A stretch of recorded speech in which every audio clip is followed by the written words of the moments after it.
Rubilux Paints. Best quality, best value for money. உங்கள் பேர் சொல்லும் paint Rubilux Paints. HiQE Campus Neat Crash 2026 Revision Attack. எங்க teachers உங்க டைம்ல இந்தியா ரேட்ல உடனே ஜாயின் பண்ணுங்க. வெறும் ரூபாய் 4720 மட்டுமே. சரி இப்போ நடக்கிறது சட்டமன்ற தேர்தல். சட்டமன்ற தேர்தலுக்கு அவங்க இன்னைக்கு ஆளுங்கட்சியை மட்டும் தான் அவங்க எடுத்து பேசுறாங்க. நீங்க எதுக்கு அவர் பிஜேபியும் எடுத்து பேசணும்னு எதிர்பார்க்கறீங்க? நீங்க நினைக்கிற கருத்துக்கள்லாம் அவர் பேசணும்னு நீங்க எதிர்பார்க்கறீங்களா? இல்ல, தமிழ்நாட்டில் பிஜேபியும் தேர்தலில் போட்டி போடுறதுல களத்துல இருக்குல்ல. நீங்க அப்படி நம்ம நைஸா எஸ்கேப் ஆகி போக கூடாதுல்ல. இல்ல, ஆளுங்கட்சியாக திமுக, ஆளுங்கட்சியாக திமுக, எதிர்க்கட்சியாக அதிமுக. அதிமுக யார் கூட்டணியில் இருக்கா? பாஜக. சார், தாவைக்காவை ஏன் கூட இதாக விமர்சிக்கிறீங்க? அதே மாதிரி டிஎம்கேல அவங்க சில பல தப்புலாம் நடக்குதுல்ல, அது தெரியவே மாட்டேங்குது. விஜய் என்ன சொல்லிட்டாருப்பா? திமுக தீய சக்தி. சரி, தீய சக்தின்னு சொல்லிட்டாருல, அவங்க என்ன செஞ்சிருக்காங்கன்னு நீங்க தெரியுமா? தேடி பார்த்திருக்கீங்களா? படிச்சிருக்கீங்களா? கூகுள் சர்ச் பண்ணி பார்த்திருக்கீங்களா? பண்ணிருக்க மாட்டீங்க. இதுதான் ஆபத்தான அரசியல். உங்களுடைய மூளையை மழுங்கக்கூடிய வேலை செய்யறாரு. கடந்த 10 ஆண்டுகள்ல யூபிஎஸ்சி எக்ஸாம்ல தமிழ்நாட்டுல இருந்து ரேங்கே கிடையாது. இந்த மாதிரி செகண்ட் பிளேஸ்ல தமிழ்நாடு வந்திருக்கு. டாப் 10ல தமிழ்நாடு வந்திருக்கு கடந்த 10 வருஷத்துல. இது உங்களுக்கு தெரியுமா? கூகுளோட டைப் பண்ணி ஏஐ லேப் எம்ஓஇ போட்டிருக்காங்க தமிழ்நாடு. அது உங்களுக்கு தெரியுமா? ஸ்பேஸ்எக்ஸோட டைப் பண்ணி ஏரோ ஹப்னு வரப்போ தமிழ்நாட்டுல. அது உங்களுக்கு தெரியுமா? இதெல்லாம் திமுகங்கிற தீய சக்தி செய்த சாதனைகள். இதை எதை பத்தியுமே உங்களுக்கு தெரியாது. தாவைக்கா ஆட்சிக்கு வந்துச்சுன்னா இந்த மாதிரி பல திட்டங்கள் பண்ணுவாங்கல்ல சார். டிஎம்கேல பண்ண மாதிரி, ஏடிஎம்கேல பண்ண மாதிரி நான் உங்களும் ஒரு 5 வருஷத்துல பண்ண மாட்டாங்கன்னு எதுவும். அப்ப இந்த கட்சி, இந்த ரெண்டு கட்சி நல்லா செஞ்சுட்டு இருக்கு இல்லையா? அப்ப இருக்கு நீங்க திமுக 5 வருஷமா நல்லா தான் பண்ணிட்டு இருக்கு. நீங்க சொல்றீங்க இல்லையா? பல திட்டங்கள் செஞ்சு நான் சொன்ன லிஸ்ட் போட்டேன்ல. மது விலக்குன்ற இதே வச்சிருக்காங்க, வாக்குறுதி கொடுத்துருக்காங்க. ஆனால் அதை நடைமுறைப்படுத்த மாட்டேங்கிறாங்க. இது இப்படி எப்படி போகுதுன்னா, பண்டிகை காலங்களில் ஏதோ பாக்ஸ் ஆஃபீஸ் கலெக்ஷன் மாதிரி 500 கோடி 1000 கோடி இந்த மாதிரி. சார், இதே விஜய் அவர் நடிகராக இருக்க கண்டு நீங்கள் கூட பேசுகிறீங்க. இதே உதயநிதி ஸ்டாலின் நடிகராக இருந்து தானே நம்மளுக்கு அரசியலுக்குள்ள வந்திருக்காரு. அவரையும் நீங்கள் இவ்வளோ இதாக நீங்கள் ட்ரோல் பண்ண மாட்டேங்கிறீங்க.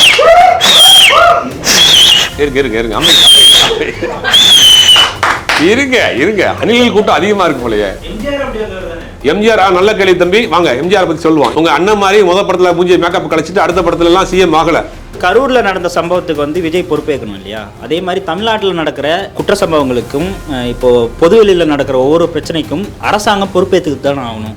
அரசாங்கம் பொறுப்பேற்று அதுக்கு ஒரு பதிலாக சொல்லணும் இல்லையா? ஆகாயம் வாய்ஸ் நேயர்களுக்கு வணக்கம்.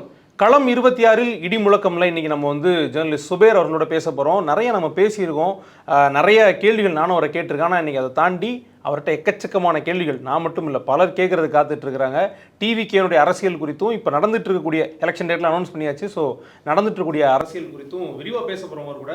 முதல்ல அவர் வரவேற்றுலாம். வணக்கம் சார், வாங்க.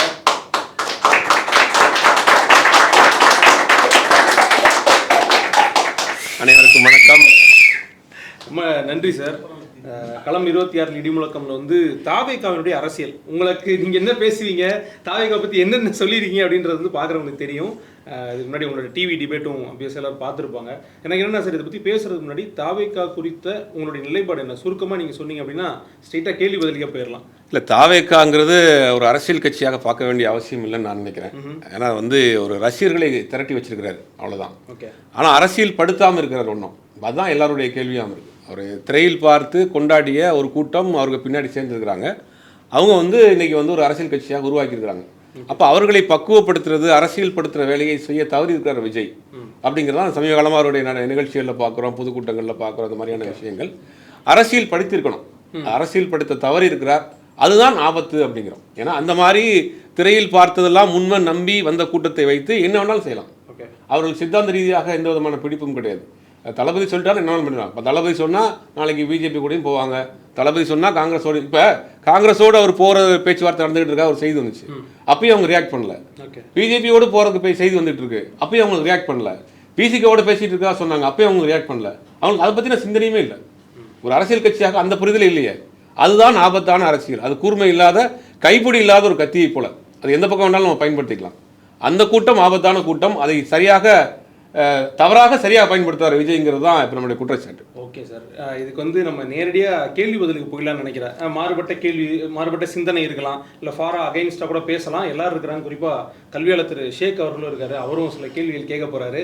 அதனால் ஸ்ட்ரைட்டாக நீங்கள் வந்து அவங்க கூட பேச ஆரம்பிச்சிடலாம். சார் வணக்கம் சார். வணக்கம் சார். இப்போது நீங்கள் சொல்கிறீங்க இல்லையா, இப்போ நம்ம திராவிட கட்சிகள்லாம் இருக்குது இல்லையா, ஸோ அவங்கெல்லாம் இன்றைக்கி இருக்கக்கூடிய ஜென்சி கிட்ஸுக்கிட்ட கொண்டு போய் சேர்க்க முடியாத ஒரு சில விஷயங்களை விஜய் கொண்டு போய் சேர்க்குறாரு. ஃபார் எக்ஸாம்பிள், நம்ம பெரியாராக இருக்கட்டும் அல்லது அம்பேத்கராக இருக்கட்டும், அஞ்சலம்மையாக இருக்கட்டும், முக்கியமாட்டு பெரியாரே அம்பேத்கரே இன்றைக்கி இருக்கக்கூடிய ஜென்சி கிட்ஸ் கிட்ட வேறு யாரும் பண்ண முடியாத ஒரு விஷயத்தை இவர் கொண்டு போய் சேர்த்துருக்காரு. யாருமே விமர்சனத்துக்கு அப்பாற்பட்டவங்க கிடையாது, அதை நான் ஒத்துக்கிறேன். ஆனால் இதுக்காண்டி இவ்வளோ அவரை ட்ரோல் பண்ணுறோம் அப்படின்னு வரும்போது கொஞ்சம் கஷ்டமாக தானே இருக்குது. ஏன் இவரெலாம் வந்து அரசியலுக்கு வரக்கூடாதா, இல்லாட்டி இவர் மூலியமாட்டு இந்த மாதிரி விஷயங்கள் வெளியில் போகிறதுல வந்து நம்ம வந்து ஆக்சுவலாக நீங்களாம் என்ன பண்ணணும், திராவிட கட்சிகள் இருந்துட்டு நீங்களாம் வந்து அதுக்கு அட்லீஸ்ட் சப்போர்ட் பண்ணாலும் பரவாயில்ல, இந்த மாதிரி ட்ரோல் பண்ணாமல் இருக்கிறது நல்லது தானே? நல்ல கேள்வி தான். 2 திராவிட கட்சிகளும் அடுத்த தலைமுறைக்கு தன்னுடைய சித்தாந்தங்களை கடத்தாமல் விட்டதின் விளைவு தான் இன்றைக்கி விஜய் பின்னாடி இருக்கக்கூடிய ஒரு கூட்டம். அதை நம்ம வந்து முதல்ல புரிஞ்சுக்கணும். 2 திராவிட கட்சிகளும் தன்னுடைய கொள்கைகளை, சித்தாந்தங்களை, 50 வருஷம் செய்த சாதனைகளை கொண்டு போய் சேர்க்கல. அப்போ அங்கே ஒரு கூட்டம் நிற்கிது. இப்போ அஞ்சலம்மையாளை காட்டுறாரு, பெரியாரை பேசியிருக்காரு, அம்பேத்கரை வச்சிருக்காரு, படமாக தான் வச்சிருக்காரு. ஏதாவது ஒரு மேடையிலையாவது விஜய் பெரியாரை பற்றி பேசியிருக்கிறாரா? பெரியார் சொன்ன பெண் அடிமைத்தனத்தை பேசியிருக்கிறாரா? பெரியார் சொன்ன மூடநம்பிக்கை எதிராக பேசியிருக்கிறாரா? அவரே நேர காலம் பார்த்து தான் வந்து அந்த நிகழ்ச்சிக்கு ஆரம்பிக்கிறார். பெரியாரை கொள்கை தலைவராக வச்சிருக்கிறார். பெரியாரை பின்பற்றணும்ல, கடவுள் மறுப்பு கொள்கையில் பெரியாரை நான் ஏற்றுக்கொள்ளணுங்கிறார். மூட நம்பிக்கையை நீங்கள் பெரியார் பின்பற்றுறீங்களா இல்லையா?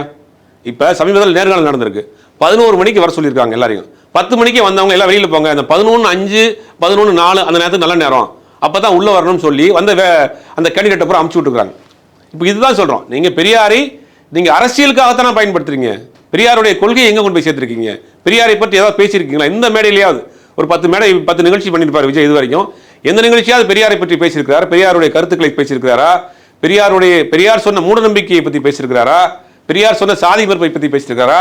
பெரியார் சொன்ன பெண்ணெடுகளை பற்றி பேசியிருக்கிறாரா? அவர் தான் மேடைக்கே வர விடுறது இல்லையா? இல்லை, வந்த மேடையில் என்ன பேசியிருக்காரு? அந்த மேடையிலையும் அவருடைய புகழ் பாடியிருக்காரு. என்னை நசுக்கிறாங்க, என்னை ஒடுக்குறாங்க, எனக்கு வந்து பெர்மிஷன் கொடுக்க மாட்டேங்கிறாங்க. திமுக எதிர்ப்பு தான் அவருடைய பிரதானமாக இருக்குது. அவர் கொள்கையோ கொள்கை தலைவர்கள் பேசுனதையோ இது வரைக்கும் எந்த மேடையில் எங்கே பேசியிருக்காரு? சரி, இதை கூட விடுங்க. அதுக்கு முன்னாடி திரைப்படங்கள் வந்து வர்றார். திரைப்படங்களில் ஏதாவது நல்ல சமூக கருத்துக்களை பேசியிருக்காரா விஜய்னா? கிடையாது. கடைசியாக அரசியல் கட்சி ஆரம்பித்த படத்தில் வந்து கூட அவருடைய ஒரு கமர்ஷியல் படமாக தான் பண்ணார்.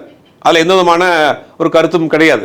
அப்போ நீங்கள் பெரியாரையும் அம்பேத்கரையும் அஞ்சலி அம்மாளையும் அவர் வந்து அரசியலுக்காக பயன்படுத்துகிறார்.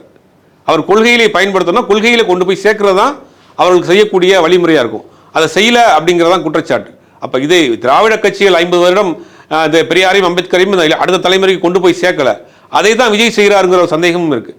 இப்போ நீங்கள் வந்து விஜய்க்கு பின்னாடி இருக்கக்கூடிய ஒரு கூட்டம் இருக்கிறாங்க இல்லையா, அவங்கள்ட்ட வந்து நீங்கள் வந்து ஈஸியாக அவங்கள வந்து இன்ஜெக்ட் பண்ணிடலாம். விஜய் மாதிரியான ஆள் சொல்கிறப்ப அவங்க ஈஸியாக போய் சேர்ந்துடும். அதை சொல்ல தவறி இருக்கிற விஜய் அவர்களே வாக்குகளுக்காக பயன்படுத்தக்கூடிய ஆட்களாக மட்டும் தான் விஜய் வச்சிருக்கிறாருங்கிறது தான் இப்போ ஒரு குற்றச்சாட்டு. சரி சார், இப்போ நடக்கிறது சட்டமன்ற தேர்தலுக்கு வந்து அவங்க வந்து இன்றைக்கி ஆளுங்கட்சியை மட்டும்தான் அவங்க எடுத்து பேசுகிறாங்க. நீங்கள் எதுக்கு அவர் வந்து பிஜேபியும் வந்து எடுத்து பேசணுன்ட்டு எதிர்பார்க்குறீங்க? நீங்கள் நினைக்கிற கருத்துக்கள்லாம் வந்து அவர் பேசணும்னு நீங்கள் எதிர்பார்க்குறீங்களா? இல்லை, தமிழ்நாட்டில் பிஜேபியும் தேர்தலில் போட்டி போடுறதில்ல, களத்தில் இருக்குல்ல. நீங்கள் அப்படி நம்ம நைஸாக வந்து எஸ்கேப் ஆகி போகக்கூடாதுல்ல. இப்போ இல்லை, ஆளுங்கட்சியாக திமுக, ஆளுங்கட்சியாக திமுக, எதிர்கட்சியாக அதிமுக. அதிமுகவோட யார் கூட்டணியில் இருக்கா? பாஜக. டெல்லியிலேருந்து வரக்கூடிய தலைவர்கள் என்ன சொல்கிறாங்க? என்டிஏ கவர்மெண்ட், மோடிகா கவர்மெண்ட், டபுள் இன்ஜின் சர்க்கார், நாங்களும் ஆட்சி அமைக்க போகிறோம்னு சொல்லிட்டு போகிறாங்க. அப்போ இங்கே 2 சமபலத்தில் இருக்கக்கூடிய ஒரு கட்சி. அதிமுக இன்னைக்கு களத்தில் இல்லாத கட்சி கிடையாது. அதிமுக தமிழ்நாட்டினுடைய எதிர்கட்சி, 10 வருஷம் ஆண்ட கட்சி. அந்த கட்சியும் களத்தில் இருக்குது. அந்த கட்சியை இயக்குறது பாஜக.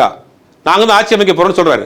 அப்போ அவங்களுடைய கணக்கு சொல்கிறாங்க. ஒரு கணக்கு, நாங்கள் போன முறை நாடாளுமன்ற தேர்தலில் அதிமுக தனியாக 20% வாங்கியிருக்கு, நாங்கள் 18% வாங்கியிருக்கிறோம், 38%. இப்போ மற்ற கட்சியெல்லாம் சேர்த்து போட்டு பார்க்குறப்ப நாங்கள் ஆட்சி அமைக்க போகிறோம், அடுத்த கவர்மெண்ட் என்டிஏ கவர்மெண்ட்டுங்கிறாரு. அப்போ நீங்கள் அதை எதிர்க்கணுமா இருக்கணுமா?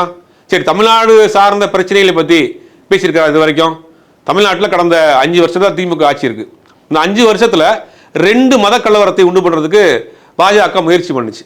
ஒன்று வந்து மைக்கேல் பட்டியில் லாவணியாங்கிற ஒரு பெண் வந்து ஒரு பள்ளிக்கூடத்தில் இறந்து போகிறாங்க.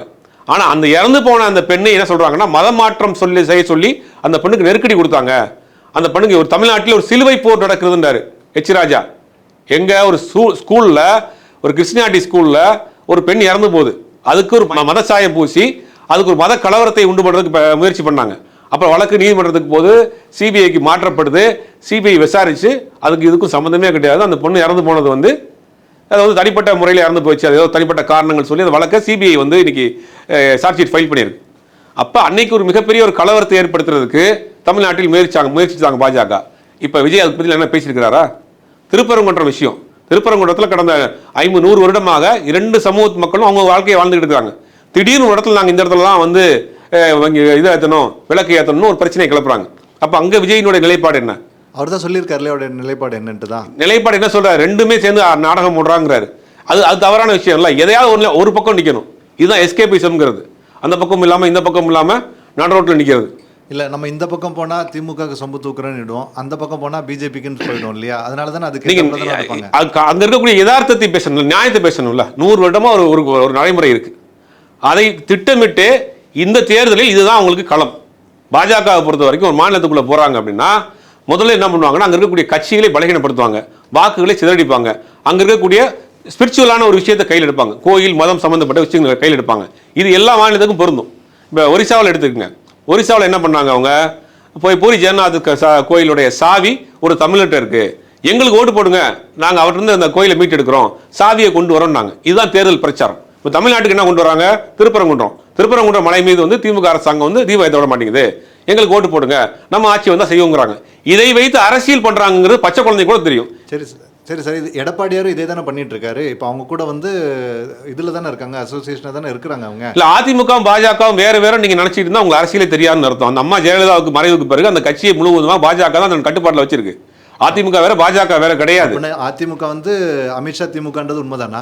அது எல்லாருக்கும் வெட்ட வெளிச்சமா தெரியும். தமிழ்நாட்டில் எதையுமே அவங்க எதிர்க்க மாட்டேங்கிறாங்க. இப்ப கேஸ் தட்டுப்பாடு பிரச்சனை தமிழ்நாடு முழுவதும் இந்தியா முழுவதும் போயிட்டு இருக்காங்க, அங்கே போராட்டம் நடத்திட்டு இருக்காங்க. நாளைக்கு தமிழ்நாட்டில் அதிமுக சார்பில் சட்டம் ஒழுங்கு பிரச்சனை பற்றி போராட்டம். இப்போ எது முக்கியம்? கேஸ் தட்டுப்பாடுங்கிறது வீட்டில் கேஸ் சிலிண்டர் மட்டும் தீர்ந்து போகிறது பிரச்சனை கிடையாது. சாதாரண ரோட்டோரத்தில் இருக்கக்கூடிய சின்ன சின்ன டீ கடை வச்சிருக்கவங்க, ஹோட்டல் வச்சிருக்கவங்களுடைய வாழ்வாதார பிரச்சனை. கடந்த ஒரு வாரமாக கடையில் அடைச்சிருக்கு.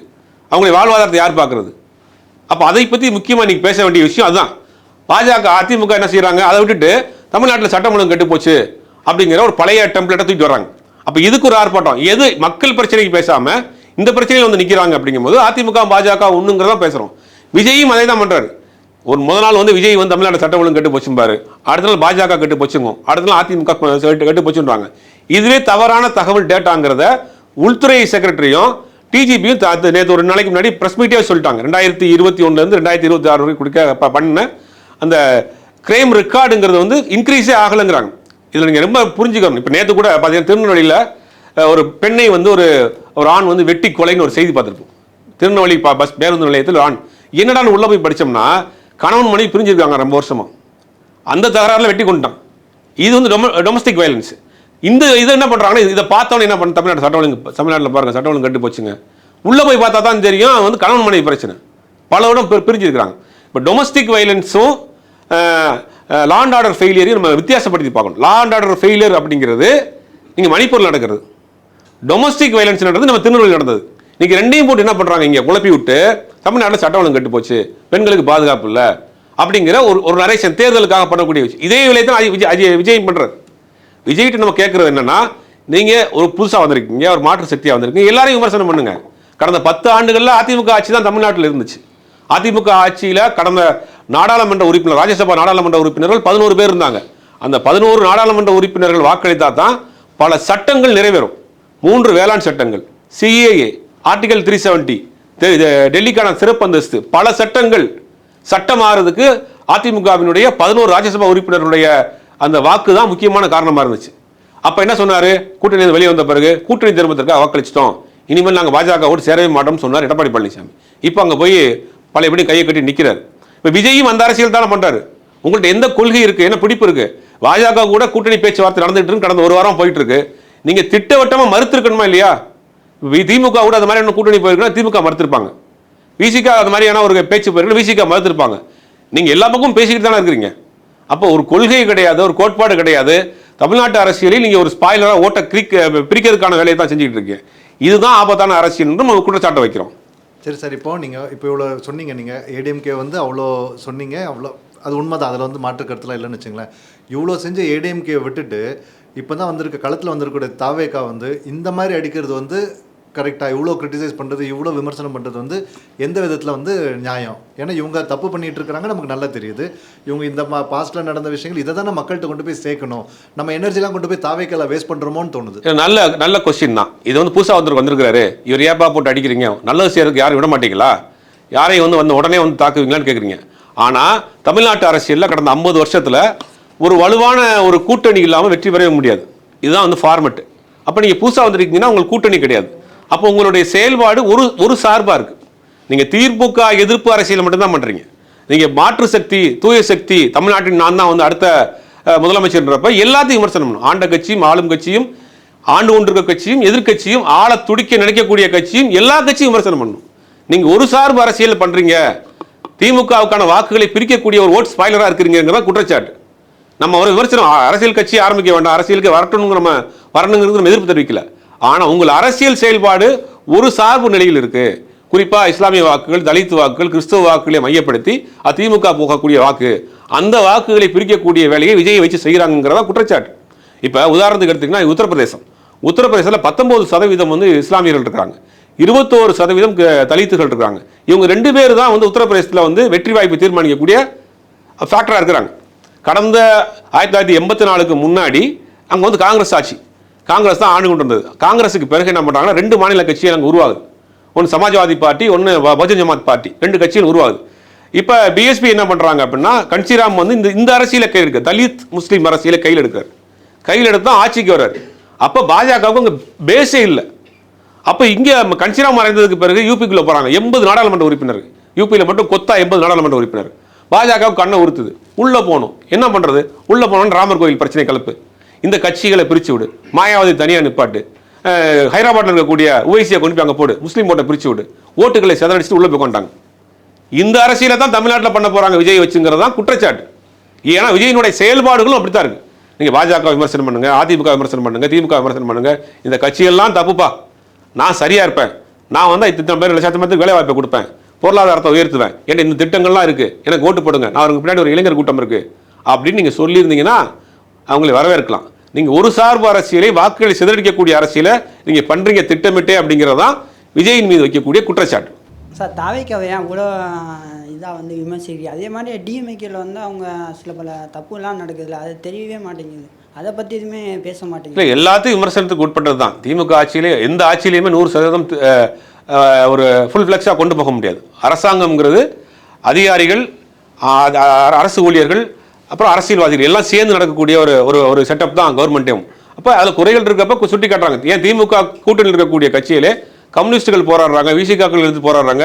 ஒரு அரசாங்கம் செய்யக்கூடிய குற்றச்சாட்டுகளை வந்து சுட்டி காட்டுறது எல்லாருக்கும் கடமை இருக்குது. அதை எதிர்க்கட்சியில் செஞ்சுக்கிட்டு தான் இருக்கிறாங்க, அதில் மாற்று கருத்து கிடையாது. விஜய் ஒரு புதிய சக்தியாக வந்திருக்கிறாரு, நான் வந்து தூய சக்தி, கேரியர் உச்சத்தை விட்டு வந்திருக்கிறேன், 2 திராவிட கட்சிகள் ஒன்றுமே பண்ணலைங்கிற ஒரு தவறை சொல்லிட்டு இருக்காரு திரும்ப திரும்ப. இப்போ திமுகவை வந்து தீய சக்தின்னு சொல்கிறார், நீங்கள் நம்புறீங்க இல்லையா? திமுக தீய சக்தி, விஜய் என்ன சொல்லிட்டாரு, ஓகேவா? ஏன் தீய சக்தின்னு விஜய் என்ன சொன்னார் திமுகவை அப்படின்னு யோசிச்சு பார்த்துருக்கீங்களா? திமுக இது வரைக்கும் கடந்த 50 ஆண்டுகள் என்ன செஞ்சிருக்குன்னு தெரியுமா உங்களுக்கு? கடந்த 50 ஆண்டுகளில் கலைஞருடைய ஆட்சி, அதுக்கு பிறகு இப்போ இருக்கக்கூடிய ஒரு ஸ்டாலினுடைய ஆட்சியில் கடந்த 50 ஆண்டுகளில் திமுக தமிழ்நாட்டுக்கு என்ன செஞ்சிச்சு அப்படின்னு விஜய் என்ன சொல்லிட்டாருப்பா? திமுக தீய சக்தி. சரி, தீய சக்தின்னு சொல்லிட்டார்ல, அவங்க என்ன செஞ்சிருக்காங்கன்னு நீங்கள் தெரியுமா? தேடி பார்த்துருக்கீங்களா? படிச்சுருக்கீங்களா? கூகுள் சர்ச் பண்ணி பார்த்துருக்கீங்களா? பண்ணியிருக்க மாட்டீங்க. உங்களுடைய மைண்ட் செட் என்ன? திமுக தீய சக்தி, விஜய் என்ன சொல்லிட்டார்? இதுதான் ஆபத்தான அரசியல்ன்றோம். உங்களுடைய மூளையை மழுங்கக்கூடிய வேலை செய்கிறார். ஒரு குற்றச்சாட்டை வைக்கிறப்ப நீங்கள் அதை வந்து அனலைஸ் பண்ணி பார்க்கணும். கடந்த 50 ஆண்டுகளில் தமிழ்நாட்டில் தான் முதல் முறையாக வேளாண் பல்கலைக்கழகத்தை கொண்டு வந்தார். யார்? கலைஞருடைய ஆட்சியில். பெண்களுக்கான சொத்துரிமை கலைஞருடைய ஆட்சி தான் கொண்டு வந்தது. கை ரிக்ஷா ஒழிப்பு திட்டம்னு ஒன்று இருந்தது. அது அப்படின்னு மனிதனை உட்கார வச்சு கையில் எடுத்துகிட்டு போகிறது. அதை வந்து ஒழித்தது வந்து திமுக ஆட்சியில் தான். இது திமுக எவ்வளோ செஞ்சிருக்கு, நிறைய விஷயங்கள் சொல்லிட்டு போகலாம்.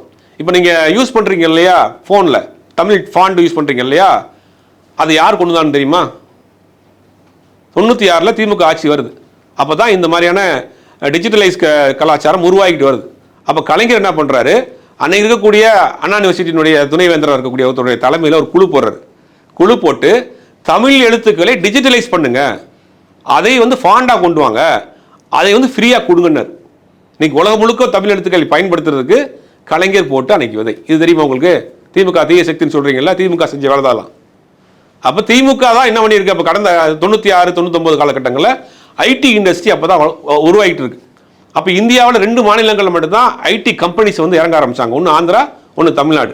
அதுக்கு காரணம் ஆந்திராவில் இருக்கக்கூடிய சந்திரபாபு நாயுடு, தமிழ்நாட்டில் இருக்கக்கூடிய கலைஞர் 2 பேரும் தான் ஐடி இண்டஸ்ட்ரிக்கு தேவையான அந்த பிளாட்ஃபார்மை உருவாக்கி வச்சாங்க. அங்கே ஐடி இண்டஸ்ட்ரிக்கு தமிழ்நாட்டில் இந்த மாதிரி வந்ததுக்கு பிறகு தான் ஒரு சராசரியாக ஒரு மிடில் கிளாஸ் இருக்கக்கூடிய ஒரு சாமானியன் வீட்டு பிள்ளை இன்றைக்கி வந்து வெளிநாட்டில் வேலை பார்க்குறாங்கன்னா அன்றைக்கி கலைஞர் போட்டு வைத்த அந்த பிளாட்ஃபார்ம். இது எதுவுமே உங்களுக்கு தெரியாது. நீங்கள் 19 திமுக ஒரு தீய சக்தி, திமுக இந்த மாதிரி என்ன பண்ணியிருக்குன்றாங்க. இப்போ இந்த ஆட்சி காலத்துக்கு வாங்க. இந்த ஆட்சி காலத்தில், ஸ்டாலினுடைய ஆட்சி காலத்தில், இந்த 5 வருஷத்தில் என்ன நடந்திருக்கு, எதை பற்றியாவது உங்களுக்கு தெரியுமா? எதுவும் தெரியாது. திமுக தீய சக்தி என்ன செஞ்சுருக்காங்க 5 வருஷத்தில்?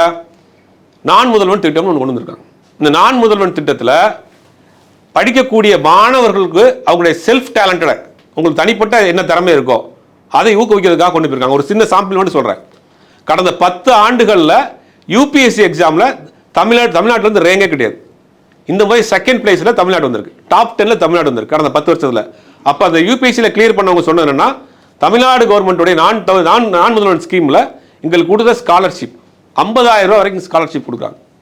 சென்னையில் அண்ணா நகரில் Anna IAS training academy Tamil Nadu government நடந்தது. எல்லாமே ஃப்ரீயாக கொடுக்குறாங்க. இது உங்களுக்கு தெரியுமா? இப்படி எத்தனையோ விஷயம். கூகுளோட டைப் பண்ணி ஏஐ லேப் ஒன்று எம்ஓஇ போட்டிருக்காங்க தமிழ்நாடு அரசு. அது உங்களுக்கு தெரியுமா? ஸ்பேஸ் எக்ஸோட டைப் பண்ணி ஏரோ ஹப் ஒன்று வரப்போகுது தமிழ்நாட்டில். அது உங்களுக்கு தெரியுமா? இதெல்லாம் திமுகங்கிற தீய சக்தி செய்த சாதனைகள். இதை எதை பற்றியுமே உங்களுக்கு தெரியாது. இது எதை பற்றியுமே தெரியாமல் விஜய் என்ன சொல்லிட்டாருப்பா, திமுக தீய சக்தி. அதான் சொல்கிறோம், உங்களுக்கு என்ன செய்தி வருகிறதோ அதை நீங்கள் அப்படியே கேட்குறீங்க. அனலைஸ் பண்ணி பகுத்து பார்க்கக்கூடிய அந்த இடத்துல தவறி போயிருக்கீங்க.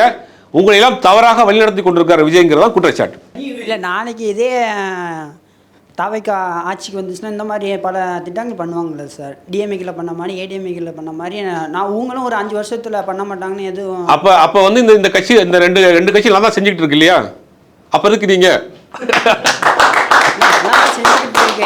திமுக 5 வருஷமா நல்லா தான் பண்ணிட்டு இருக்கு. நீங்க சொல்றீங்க இல்லையா, பல திட்டங்கள் செஞ்சு. நான் சொன்ன லிஸ்ட் போட்டேன்ல, இதுதான் வந்து விஜய் தான் செய்ய போராடுறீங்க இல்லையா?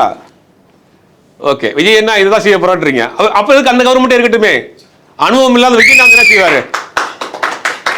ஓகேவா? நெக்ஸ்ட் கேளுங்க. ஓகே, போலாம். சார், நீங்கள் வந்து திமுக வந்து சாதனை பண்ணுச்சு அப்படின்னு சொல்லிட்டு ஒரு லிஸ்ட்டே கொடுத்தீங்க. ஆனால் சாதனை மட்டும் பண்ணல, நிறைய சோதனையான விஷயங்கள் நடந்துச்சு. உதாரணத்துக்கு பார்த்தீங்கன்னா, இப்போ 2009 to 2011 வந்து மின்வெட்டு வந்து அதிகமாக இருந்துச்சு. அதனால் நிறைய குடும்பங்கள் பாதிக்கப்பட்டுச்சு. பாதிக்கப்பட்டதில் நானும் ஒருத்தர் மிகப்பெரிய பாதிக்கப்பட்டேன். அப்போ நான் அந்த படிச்சுட்டு இருந்தேன், +1 +2 அந்த மாதிரி இருந்தபோது நான் மிகப்பெரிய அளவு பாதிக்கப்பட்டேன். இந்த மாதிரி தவறான விஷயங்கள் இருக்குது.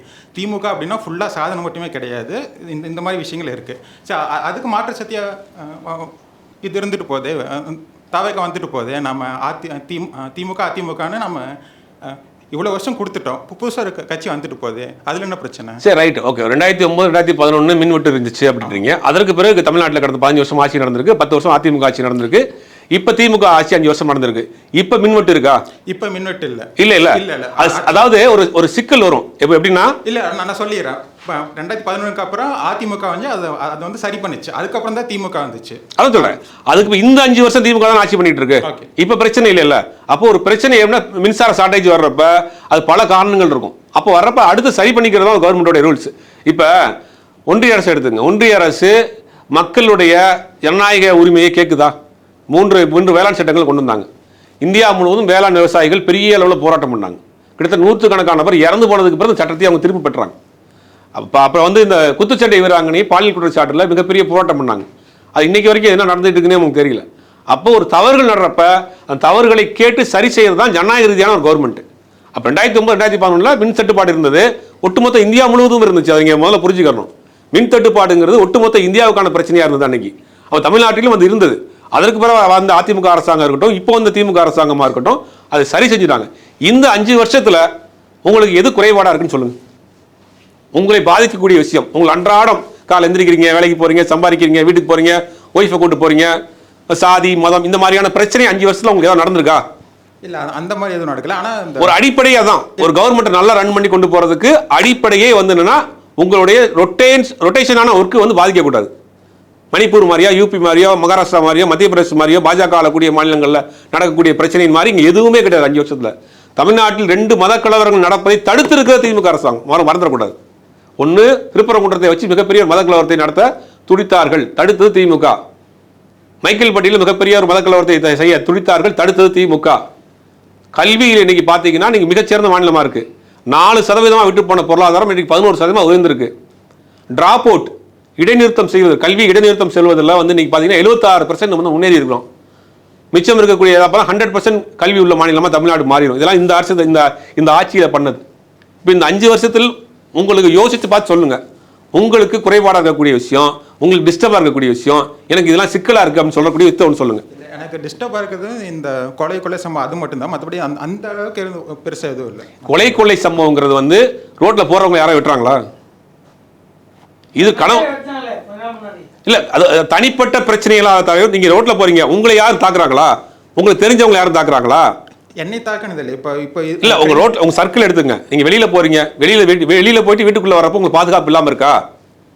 இப்ப கொலை நடக்குதுன்னா எங்க நடக்குது? தனிப்பட்ட விரோதமா இருக்கு. நான் ஏற்கனவே சொன்னது மாதிரி தான், கணவன் மனைக்குள்ள பிரச்சனையா இருக்கு, நண்பர்களுக்குள்ள பிரச்சனையா இருக்கு, குடுக்கல் வாக்கல் பிரச்சனையா இருக்கு. கணவன் மனை பிரச்சனை மட்டும் இல்ல, போதைப் பொருள் சம்பந்தமாக நடக்குது, அது வந்து நடந்துட்டு தான் இருக்கு. இல்ல, போதைப் பொருள் பிரச்சனைங்கிறது நீங்க ஒட்டுமொத்த உலகம் முழுவதும் நீங்க பெரிய அளவில் பிரச்சனையான இருக்கக்கூடிய விஷயம். தடுக்கணுங்கிறத மாற்று கருத்து. தமிழ்நாட்டிலும் அதை கண்காணிக்கணும், தடுக்கணும், இன்னும் வந்து ஸ்ட்ராங் பண்ணணுங்கிறத மாற்று கருத்து கிடையாது.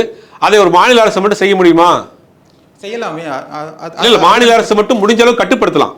நீக்குவதற்கு என்பது ஒட்டுமொத்த இந்தியாவை செஞ்சாதான் பாடணும். பாஜக ஆளக்கூடிய மாநிலங்களே மதுவிலக்கு இல்லை. இங்கே தமிழ்நாட்டில் வந்து சொல்லுவாங்க, பாஜக வந்து தமிழ்நாட்டில் மது ஆறு ஓடுதுன்னு. நம்ம 10 மணிக்கு கடையை முடிடுறோம். பாண்டிச்சேரியில் விடிய ஓடிட்டு இருக்கு. அங்கே இருக்கிறது பாஜக கூட்டணி ஆச்சு. அங்கே அந்த பாடலில் ஒரு பேச்சு பேசுவாங்க, இந்த பாடலில் ஒரு பேச்சு பேசுவாங்க. அப்போ இந்த மதுவிலக்கு கொள்கைங்கிறது ஒட்டுமொத்த இந்தியாவுமே செய்ய வேண்டிய ஒரு விஷயம். அதை செய்யணும், கடுமையாக கண்டிக்கணும், தடுக்கணுங்கிறதுல மாற்று கருத்தே கிடையாது. சரி சார், இப்போ நீங்கள் சொல்கிறீங்க ஒரு 60-70 வருஷமாக வந்து திராவிட கட்சி தான் ஆண்டுகிட்டு இருக்கு. இன்னும் இந்த வறுமையும் வேலையின்மையும் இருக்குது. இதுக்கு யார் இதாக எடுத்துக்கலாம் நம்ம? இல்லை, இந்தியாங்கிறது பல மாநிலங்கள் சேர்ந்த ஒரு ஒன்றிய அரசு. ஓகேவா? தமிழ்நாடு இந்த மாதிரி இந்தியாவில் இருக்கக்கூடிய மாநிலங்கள்லாம் சேர்ந்து தான் ஒரு அரசாங்கத்தை நடத்துகிறாங்க. அப்போ ஒவ்வொரு மாநிலத்திற்குமான ஒரு கொள்கை இருக்குது. அந்த கொள்கையின் அடிப்படையில் தான் ஒரு மாநிலங்கள் ரன் ஆகும். இதுதான் இந்தியாவுடைய அரசியலமைப்பு சட்டத்தில் நடக்கக்கூடிய ஒரு சைக்கிளிங். இப்போ தமிழ்நாட்டை பொறுத்த வரைக்கும் மற்ற மாநிலங்களை கம்பேர் பண்ணுறப்ப தமிழ்நாடு இன்னைக்கு கல்வி, வேலைவாய்ப்பு, பொருளாதாரம், சுகாதாரம், மருத்துவம், மருத்துவ கட்டமைப்பு, மருத்துவ கல்வி எல்லாத்துலேயும் இன்னைக்கு முன்னேறிய மாநிலமாக, முதன்மை மாநிலமாக இருக்குது. இன்னமும் அதிகப்படுத்தணும் அப்படிங்கிறதுல மாற்றுக்கிறது கிடையாது. அதுக்கு ஒன்றிய அரசினுடைய ஒத்துழைப்பு தேவை. இப்போ ஒன்றிய அரசு என்ன செய்தாங்க? 4000 கோடி ரூபா நமக்கு வர வேண்டிய கல்விக்கான நிதியை நிப்பாட்டி வச்சிருக்காங்க. எதுக்கு நிப்பாட்டி வச்சிருக்காங்க? தேசிய கல்விக் கொள்கையில் நீங்கள் சேர்ந்தா தான் நாங்கள் வந்து உங்களுக்கு வந்து 4000 கோடி ரூபாய் இருப்பீங்களா? தேசிய கல்விக் கொள்கை சேர்ந்தா என்ன ஆகும்? 3 மொழி கொள்கையை ஏற்றுக்கிறாங்க. 3 மொழி கொள்கை ஏற்றுனாலும் தமிழ் தாய்மொழி அடி வாங்கிரும், பழைய குலத்தொழில் கொண்டு போகிறாங்க அப்படிங்கிற குற்றச்சாட்டில் தான் அந்த தேசிய கல்விக் கொள்கையை NEP 2020 அவங்க வந்து நிராகரிக்கிறாங்க. அதுக்காக நிப்பாட்டி வச்சிருக்க எவ்வளோ பணம்? 4000 கோடி ரூபா பணம். அந்த 4000 கோடி ரூபா அவங்க விடுவிச்சிருந்தாங்கன்னா தமிழ்நாட்டில் ஏதாவது நலத்திட்டங்கள் செஞ்சிருக்கலாமா இல்லையா? அப்போ மாநில அரசினுடைய உரிமைகள் ஒன்று ஒன்றா பறி போய்கிட்டு இருக்கு. ஒட்டுமொத்தமாக ஒன்றிய அரசினுடைய கட்டுப்பாட்டில் ஒவ்வொரு விஷயமா போயிட்டு இருக்கு. இப்போ கல்வியே எடுத்துங்க, கல்வி வந்து மாநில பட்டியலில் கிடையாது. நம்ம நினைச்சவனே ஒன்று பண்ணிட முடியாது, பொதுப்பட்டியலில் இருக்கு. பொதுப்பட்டியல்னா மத்திய அரசும் மாநில அரசும் சேர்ந்து முடிவெடுக்கக்கூடிய இடத்துல கல்வி இருக்கு. இப்போ கல்வி கட்டமைப்பில் நம்ம ஏதாவது மாற்றங்களை செய்யணும்னா செய்ய முடியாத சூழ்நிலையா. இப்போ இந்த கவர்மெண்ட்ல இந்த 2021 2025 வரைக்கும் இந்த கவர்மெண்ட்ல ஒரு முக்கியமான ஒரு விஷயத்தை என்ன சொல்றது, ஒரு மாநில உரிமைகளை காப்பாற்றக்கூடிய ஒரு விஷயத்தை ஒன்று பண்ணியிருக்காங்க. என்ன பண்றாங்க அப்படின்னா, ஆளுநர்களை, தமிழ்நாட்டில் இருக்கக்கூடிய பல்கலைக்கழகங்களுடைய ஆளுநர்களை, துணைவேந்தர்களை நியமிப்பதற்கு தமிழ்நாடு அரசாங்கமே அதை முடிவு பண்ணிக்கலாங்கிற ஒரு இது கொண்டு வராங்க. அதுக்கு தீர்மானம் போடுறாங்க. ஆளுநர் அதை நிராகரிக்கிறார். இதை எதிர்த்து உச்சநீதிமன்றத்துக்கு போறாங்க. உச்சநீதிமன்றத்துக்கு போய் மிகப்பெரிய சட்ட போராட்டத்துக்கு பிறகு உச்சநீதிமன்றம் தீர்ப்பு கொடுக்குது. எப்படி தெரியுமா கொடுக்குது? அந்தந்த மாநிலத்தினுடைய அரசாங்கமே பல்கலைக்கழகங்களுடைய துணைவேந்தரை நியமித்துக்கலாங்கிற ஒரு சட்டத்தை கொடுத்துருக்கு. இது திமுக மிகப்பெரிய ஒரு சட்ட போராட்டத்தை பண்ணி மாநில உரிமையில காப்பாத்திருக்கு. அப்ப இன்னைக்கு மாநில உரிமைகள் ஒன்னொன்னா பறிபோயிட்டு இருக்கு. ஒரு மாநில அரசாங்கத்தினுடைய இன்னைக்கு ஒரு நிதி வருவாய் எடுத்துக்கலாமே, பினான்சியல் எடுத்துக்கிட்டீங்கன்னா GST கொண்டு வந்துட்டாங்க. அங்க கொடுத்துட்டு தான் நம்ம வாங்க வேண்டிய நிலைமையா இருக்கு. நமக்கு வர வேண்டிய டாக்ஸை மொத்தமாக வசூல் பண்ணிட்டு நம்ம எடுத்துக்க முடியாது. அங்கே கொடுத்துட்டு தான் வாங்க வேண்டியதாக இருக்குது. இப்படி எல்லாமே ஒன்றிய அரசை சார்ந்து இருக்க வேண்டிய சூழ்நிலையாக இருக்குது. அப்போ இதெல்லாம் சரி பண்ணுறதுக்கு என்னென்னா, ஒரு ஒட்டுமொத்தமான ஒரு ஒரு இணக்கமான ஒரு அரசாங்கமாக மத்தியில் இருந்தால் தான் நம்ம பண்ண முடியும். ஓகே சார், இது இப்போ முக்கியமாக பார்த்தீங்கன்னா வந்து முக்கியமாக இந்த குடும்பங்களில் மோஸ்ட்டாக சண்டை வர்றதுக்கு காரணம் என்னென்னு பார்த்தீங்கன்னா வந்து இந்த மதுனால தான் சொல்லலாம். ஆனால் பார்த்தீங்கன்னா வந்து மது விலக்குன்ற இதே வச்சுருக்காங்க, வாக்குறுதி கொடுத்துருக்காங்க. ஆனால் வந்து அதை நடைமுறைப்படுத்த மாட்டேங்கிறாங்க. இது இப்படி எப்படி போகுதுன்னா, பண்டிகை காலங்களில் ஏதோ பாக்ஸ் ஆஃபீஸ் கலெக்ஷன் மாதிரி 500 கோடி 1000 கோடி இந்த மாதிரி 500 கோடி 1000 கோடி இப்படி போகுது. இதை ஏன் ஒரு முன்னிதாக எடுத்து பண்ண மாட்டேங்கிறாங்க? இல்லை, மது விலக்கு நான் ஏற்கனவே சொன்ன மாதிரி தான், மது விலக்கு ஒரு மாநில அரசு கண்ட்ரோல் பண்ணலாம், முழு விலக்கு செய்ய முடியாது. அதை இந்த அரசாங்கம் இன்னும் கடுமையாக செய்யணுங்கிறதுல மாற்று கருத்தே கிடையாது. தேர்தல் வாக்குறுதி கொடுக்கக்கூடாது இல்லையா? இல்லை, தேர்தல் வாக்குறுதியில் எல்லா வாக்குறுதியிலும் எந்த கவர்மெண்ட்டும் நிறைவேற்ற முடியாது. போன முறை 2016 நடந்த சட்டமன்ற தேர்தலில் ஜெயலலிதா அவர்கள் கொடுத்த வாக்குறுதி தெரியுமா? அனைத்து ரேஷன் கார்டுக்கும் செல்போன், இடம் இல்லாதவருக்கு 3 சென்ட் இடம் கொடுத்தாங்க, தேர்தல் வாக்குறுதியாக கொடுத்தாங்க.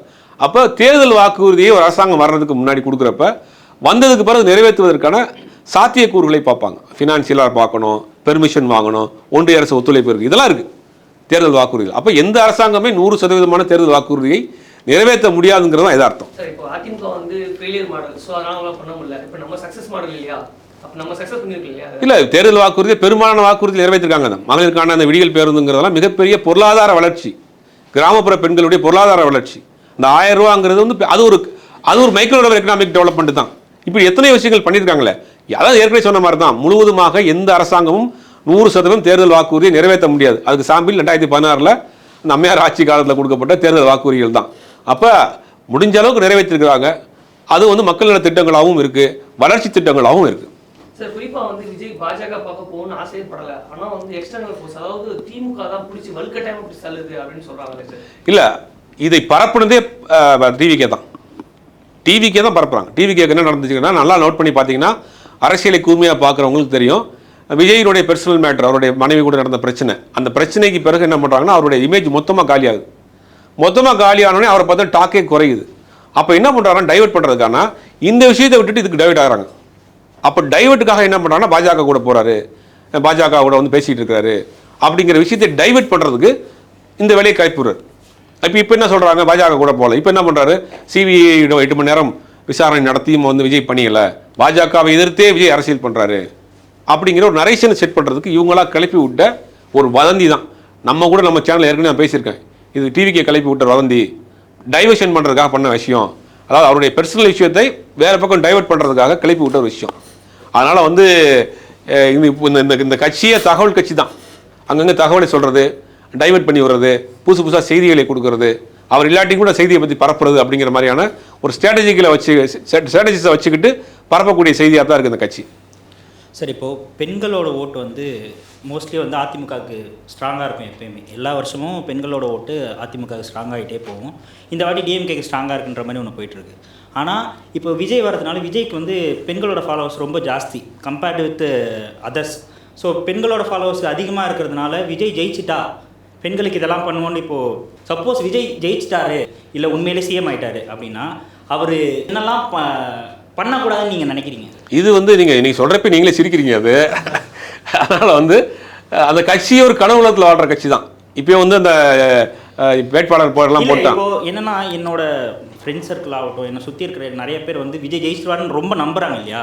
இந்த நம்பிக்கை வந்து அவங்களுக்கு திடீர்னு ஒரு ஏமாற்றத்தை கொடுத்துருது. ஏதோ ஒரு சடனாக வந்து இப்போது டிஎம்கே ஜெயிச்சிருது இல்லை ஏடிஎம்கே ஜெயிச்சிருது, நம்பிக்கை தோற்று போயிடும் இல்லையா? அப்போ தோற்று போச்சு, அவங்களுக்கு கவுன்சிலிங் கொடுக்க வேண்டியது வேறு என்ன பண்ணுறது? இல்லை, அவங்க தப்பான முடிவு எடுத்துறாங்க, அந்த மாதிரிலாம் ஒரு பிரச்சனை வரும் இல்லையா? அப்போ வந்து இதை இவங்களை அதுக்காக ஓட்டு போட்டு சிஎம் ஆக்கலான்றீங்களா? சிஎம் ஆக்கணும்னு சொல்லலை, இவங்களை எப்படி நல்வழிப்படுத்துறதுன்னு நான் கேட்குறேன், அந்த மாதிரி கேட்குறேன். இல்லை, அவங்க ஒரு இல்யூஷனில் இருக்காங்க. ஏற்கனவே பல முறை சொல்லியிருக்கிறோம், அவங்க திரைப்படத்தில் பார்த்தது அதெல்லாம் உண்மை நம்பி இருக்கிறாங்க. கிரவுண்ட் ரியாலிட்டின்னு வேற, அரசியல் வேற, அரசியல் களம் வேற. இது எதுவுமே புரியாமல் சினிமாவில் விஜயை ஆதரிக்கக்கூடியவர்கள் எதுக்கு ஆதரிக்கிறாங்க? விஜயினுடைய கூர்மையான அந்த பேச்சா, இல்லை அவருடைய போர்க்குணமா, இல்லை அரசியல் கூர்மையா, எது ராஜா அவனை நம்பர் லைக் பண்ணிச்சு, எது உனக்கு கவர்ந்து இழுத்துன்னு கேட்டு பாருங்க. விஜயோட டான்ஸ், விஜயோட ஸ்மைல், விஜயோட வந்து அந்த கியூட்டான சிரிப்பு, இப்படி அதை பார்த்து நம்பி ஓட்டு போடணுங்க. வாக்குரிமைங்கிறது மிகப்பெரிய ஒரு முக்கியமான விஷயம், ஜனநாயகத்தினுடைய ஆயுதம். 5 வருஷத்தில் உங்களை யார் ஆளணும் ஆளக்கூடாதுன்னு தீர்மானிக்கக்கூடிய ஒரு மிகப்பெரிய ஒரு சக்தி. அதை சினிமாவை பார்த்துட்டு நீங்கள் அதுக்கு ஓட்டு போட போறேன்னு சொல்றப்ப, தமிழ்நாடு பக்குவப்பட்ட மாநிலம், படித்த மாநிலம், முன்னேறிய மாநிலம், பகுத்தறிவு மாநிலம் பேசக்கூடிய மாநிலத்தில் இப்படி ஒரு கூட்டம் உருவாகிருக்குங்கிறது வெட்கக்கேடு. அவர்களுக்கு முழுமையாக அவர்களுக்கு ஒரு கவுன்சிலிங் கொடுத்து அவர்களை மீட்டெடுக்க வேண்டியது இந்த சமுதாயத்தினுடைய அத்தனை பேருடைய உரிமை. ஆனா இது திராவிட கட்சிகளோட தவறும் தானே? தவறு. நான் அதைத்தான் சொல்றேன். 2 திராவிட கட்சிகளும் அடுத்த தலைமுறைக்கு தன்னுடைய சித்தாந்தத்தை கொண்டு போய் சேர்க்காமல் விட்டதின் விளைவு ஒரு கூட்டம். சார் நீங்கள் வந்து விஜயும் சரி அவருடைய மனைவிக்கு உண்டானது வந்து ஒரு பர்சனலான விஷயங்கள், ஓகேவா? அவங்க 2 பேருக்கு உண்டான கணவன் மனைவிக்கு நடக்கக்கூடிய ஒரு பர்சனலான விஷயமாக தான் எல்லாருமே பார்க்கணும். அது எல்லார் வீட்லேயும் வீட்டுக்கு வீடு வாசம் அப்படின்ற மாதிரி எல்லா வீட்லேயும் இருக்கக்கூடிய விஷயங்கள் தான். ஆனால் அதை வந்து ரொம்ப கொச்சப்படுத்தி மீடியாவில் வந்து நம்ம அதை பற்றி ரொம்ப கொச்சப்படுத்தி பேசுகிறோமோன்னு தோணுது. ஏன்னா பர்சனல் எல்லாத்துக்குமே இருக்கும்ல சார். இப்போ அவர் வீட்லேயே அந்த பர்சனல் இருக்குது, அது ஒரு விட்டுருலாமே, எதுக்காண்டி இவ்வளோ கொச்சப்படுத்தணும் அவங்களுடைய இதை? இல்லை, அவங்க மியூச்சுவலாக டிவோர்ஸ் வாங்கிட்டு போயிருந்தாங்கன்னா இஷ்யூவாக இருக்காது.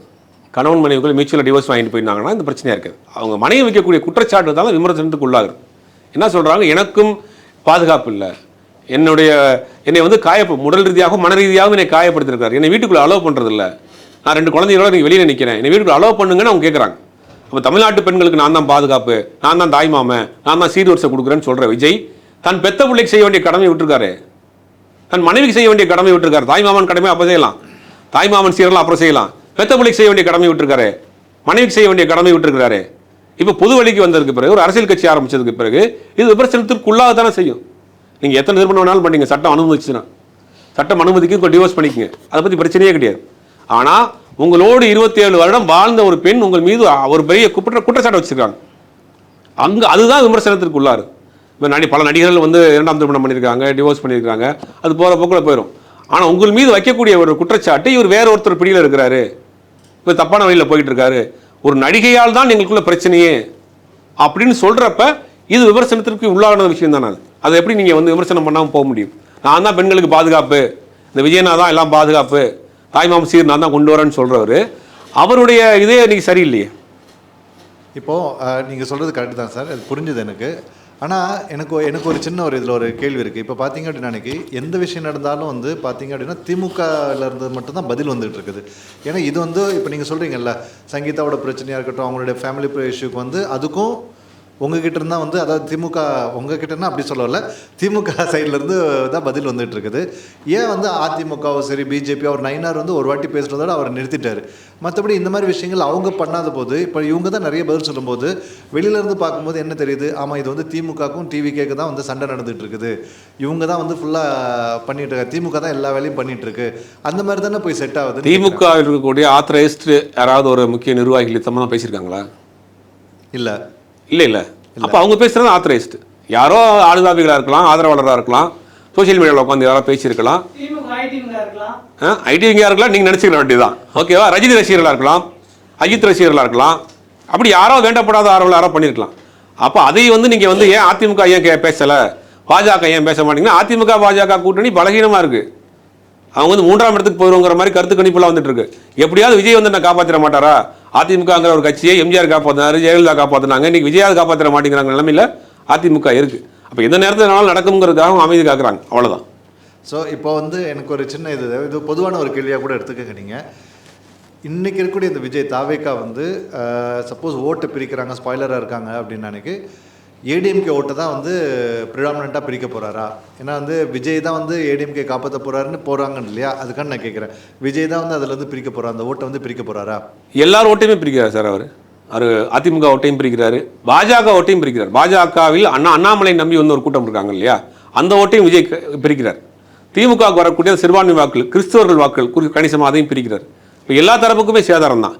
யாருக்கு அதிக சேதாரங்கிறது ரிசல்ட் வந்த பிறகு தெரியும்.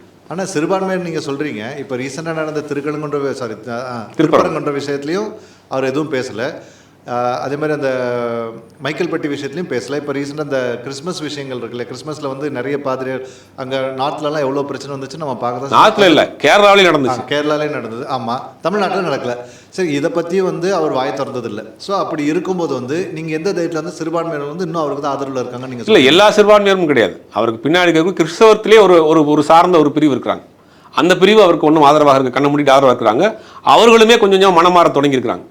அப்படிங்கும் போது ஒரு பெரிய அளவில் நீங்கள் பார்க்குற 20%, 25%ங்கிற இன்னைக்கு வரக்கூடிய கருத்து கணிப்பு எல்லாம் போய் மிக சொற்பமான ஒரு வாக்கு சதவீதத்தான் விஜய் பிரிக்க போறார். ஸோ அப்படின்னா இவரும் அந்த மத அரசியல் அதில் தான் சிக்கிட்டு இருக்காருன்றீங்களா? அவர் பெரம்பூரில் நிற்க போறாரு அப்படின்னா அவங்க அந்த கிறிஸ்தவ வாக்குகளுக்கு அதிகமாக இருக்குங்கிறதால போட்டிருக்காரு, அவர் நிற்க போறங்கிற மாதிரி வர்றப்ப எல்லாம் அந்த மத அரசியல் சாதி அரசியல் தானே விஜய் பண்றாரு, புதுசாக ஒன்றும் இல்லையே. சார் இப்போ தமிழ்நாட்டில் வந்து போதைப்பொருள் வந்து பயங்கரமாக போயிட்டுருக்கு அப்படின்ற மாதிரி எல்லா இடத்துலையும் போயிட்டுருக்கு. உண்மையிலே வந்து கஞ்சாவும் ஜாஸ்தி ஆகிடுச்சு இந்த டைமு. டிஎம்கே வந்த பிறகு தான் கஞ்சா வந்து ஃபுல்லாக வந்து உள்ளே வந்துருச்சு அப்படின்ற மாதிரி ஒன்று போயிட்டுருக்கு இல்லையா? உண்மையிலே டிஎம்கே வந்த பிறகு தான் கஞ்சா ஜாஸ்தி ஆகிடுச்சா இல்லை இது இவங்க பண்ணுற நரேஷன்? இல்லை, ஒரு நரேஷன் தான் அது. காலங்காலமாக இந்த மாதிரி போதைப்பொருள் பிரச்சனைகள் இருந்துக்கிட்டு தான் இருக்குது. ஆனால் அதை கட்டுப்படுத்தணுங்கிறதுல மாற்று கருத்து கிடையாது. அதை கண்ட்ரோல் பண்ணணும், கட்டுப்படுத்தணும், இன்னும் கொஞ்சம் அதில் கவனம் செலுத்தணும்.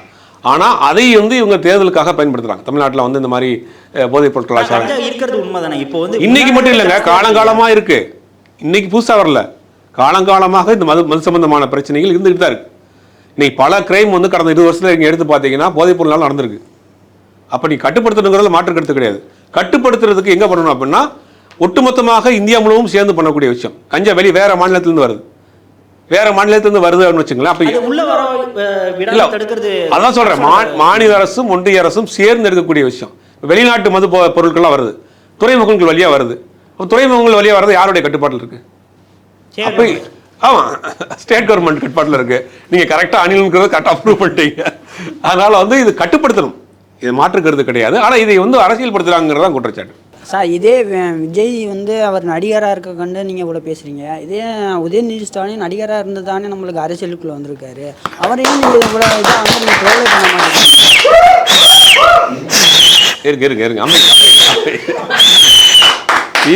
இருங்க, அணில்கள் கூட்டம் அதிகமாக இருக்கு போலயே. அதாவது விஜய் வந்து கேரியரின் உச்சத்தை விட்டு வந்த உச்ச நடிகர். ஓகேவா? இவர் ஆசைக்கு 4 படம் நடித்தார். இவர் நடிப்பை வச்சு தான் அரசியலுக்கு வந்தார்ல. அவர் அரசியலே இருக்கிறார் பிறந்ததுல இருந்து. ஓகேவா? இவர் 2 பேருக்கு வித்தியாசப்பட்டு குழப்பிடக்கூடாது. இல்லை, அவர் சினிமாவில் வரணும்னு ஆசைப்படுறாரு. ஒரு 2-4 படம் பண்ணார். ஓகேவா? உதயநிதி ஸ்டாலினும் விஜய் ஒன்னா? நான் சினிமாவில் சொல்கிறேன்.